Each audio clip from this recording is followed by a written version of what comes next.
The topic is Africa and the Sudan, and we're talking to Dr. LMadu, who is an international lawyer. And Dr. LMadu, before we had our first commercial break, we were talking about some of the problems in terms of the emergence of a, quote, new Africa. But as we indicated before that break, that there are still some problems on the continent of Africa, and I think one of the problems that you've identified that is of some real interest to you is the problem dealing with the Sudan. Let's talk about the Sudan. Why don't you give us some definition in terms of what the Sudan is and how it fits within the whole Africa question and that kind of information. Well, actually, what people don't know is that the Sudan is the largest country in Africa in terms of area of land. It's a very huge country, made up into two different, should I say, ethnic groups. You have the Arabs in the north, who are Muslim, and you have the Christians in the south, who are also black.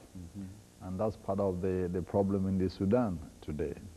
And, you know, since the Sudan gained its independence, you know, from the British and the Egyptians, you know, you had the Anglo-Egyptian condominium.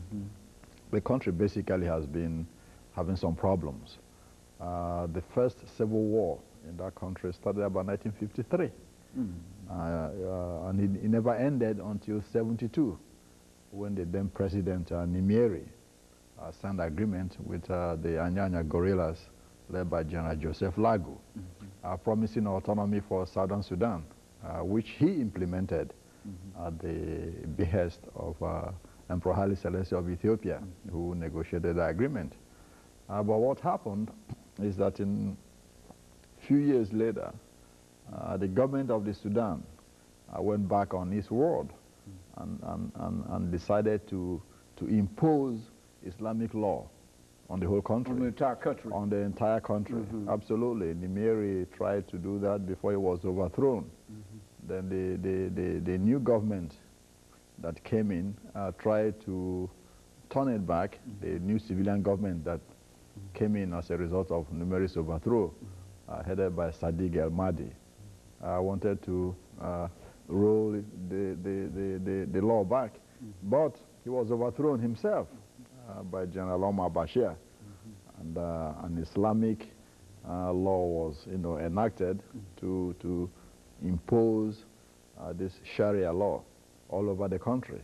The man behind this is a man called Hassan Turabi, who is really the strong man of the government, even though he's not in power in the Sudan. So the Southern Sudanese took up arms under Colonel John Garang. Garang was educated in this country. He has a PhD from University of Iowa. So he started leading the rebellion and formed an army called the Sudanese People's Liberation Army to fight for autonomy, not independence, you know, autonomy.